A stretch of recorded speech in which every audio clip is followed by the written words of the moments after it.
Many as 16 representatives of Moro Islamic Liberation Front MILF, led by Abunawas Maslamama, paid a visit to Aceh as a part of the United Nations Development Program intervention to accompany the political transition in the Bangsa Moro and prevention of violent extremism.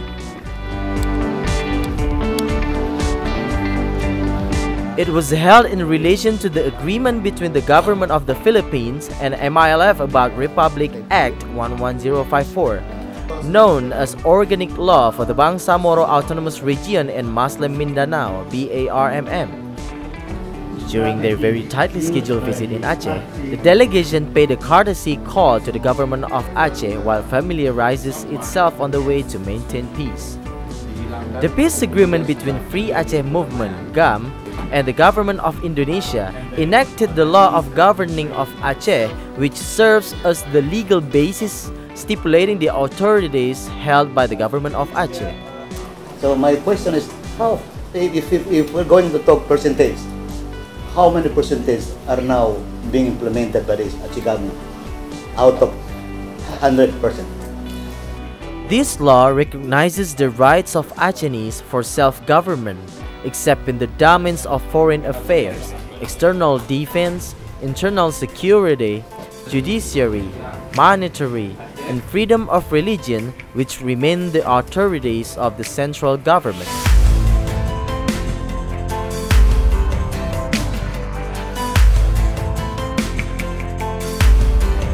The law ordered the government of Aceh to form special bodies which among others is tasked to manage the reintegration process of the ex-combatants to become civilians.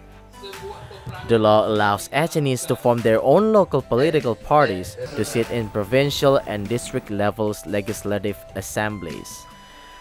It's also important that leadership of MILF assists our friend that they become member of parliament, and they also people that they become a city mayor and etc. The organization, your organization must be a very strong monitor on this situation. If not, you leave them and maybe they will make friendship with national leaders, with national parties, so they will follow the attitude of friends from national parties. So we don't have speciality anymore. We don't have local value anymore.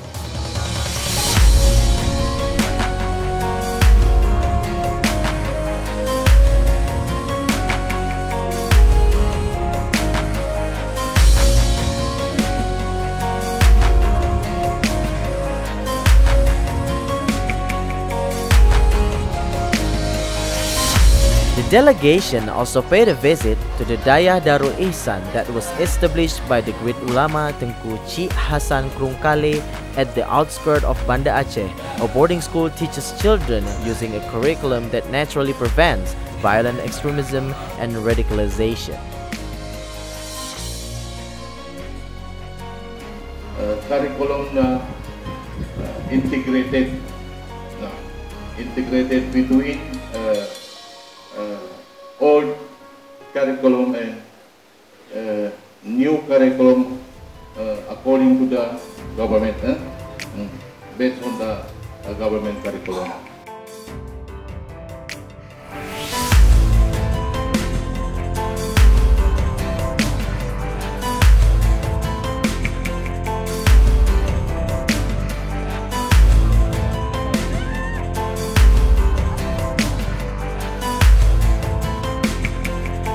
The delegation also took an opportunity to visit the farm of an Acehnese agricultural figure, Maslahuddin Daud, in Lamteba.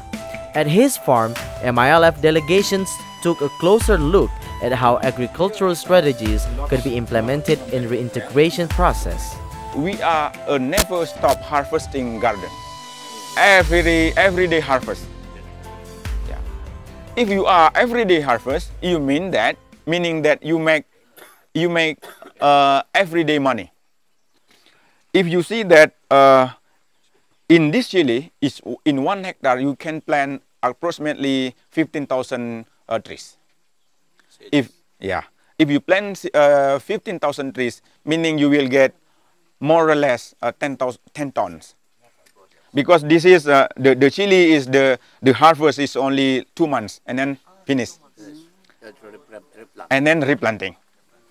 So what I would like to show you here is that if the price is about $1.5, mean that 20,000, in this chili you will get 17,000, only one crops. So this turmeric is the same applied system with ginger. So if we're not planting turmeric, you can plant ginger. It's the same thing, the same family. So we can combine. There is no problem in combination between chili, turmeric, and then also all of this. But if you are not planting this chili, you can plant this chili in lower strata, what I call it. In lower strata, you can you cannot plant together with one resin because they are the same strata. If you are the same strata, we cannot apply the same system.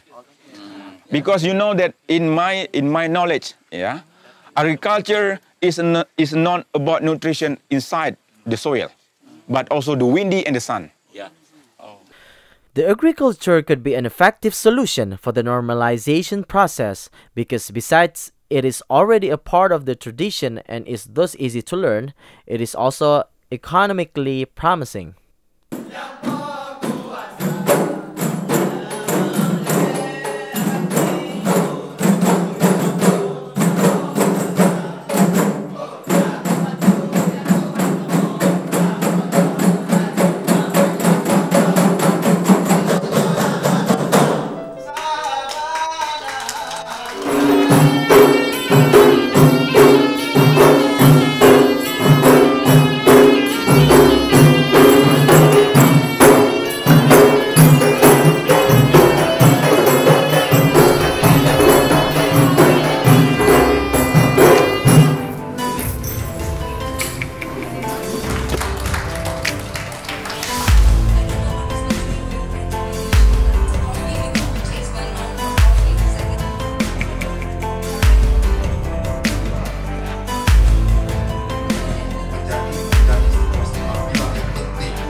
Coming to Aceh through Malaysia, the delegation that is organized and financed by the UNDP returned to the Philippines through Jakarta, where they had the opportunity of meeting leaders of the Indonesian Islamic organization, the Nahdlatul Ulama and Muhammadiyah.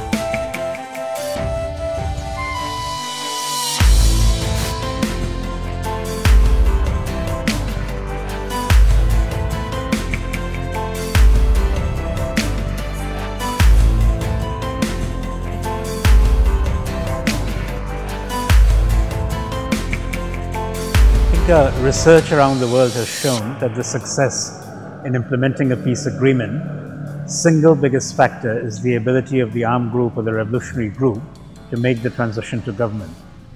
In Aceh that has been done, and we are hoping that the MILF can learn from the Aceh experience to bring about a similar result with Bangsa Moro. Whether it comes to transition of public administration and governance, whether it comes to the MILF itself, reshaping to become a governing body, or whether it comes to mobilizing the people to take part in the process of government. I think there are important lessons to be learned from the Aceh experience, and we hope that these experiences have been communicated, they've been understood, and we hope they'll be applied in Bangsamoro.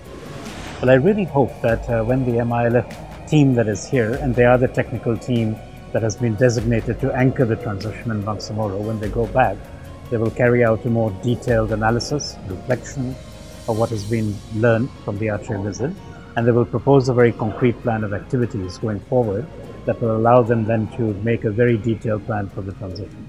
So we are hoping that this is the beginning of the story and not the end, and that this process will continue and that Aceh will continue to contribute to the development of Bangsamoro.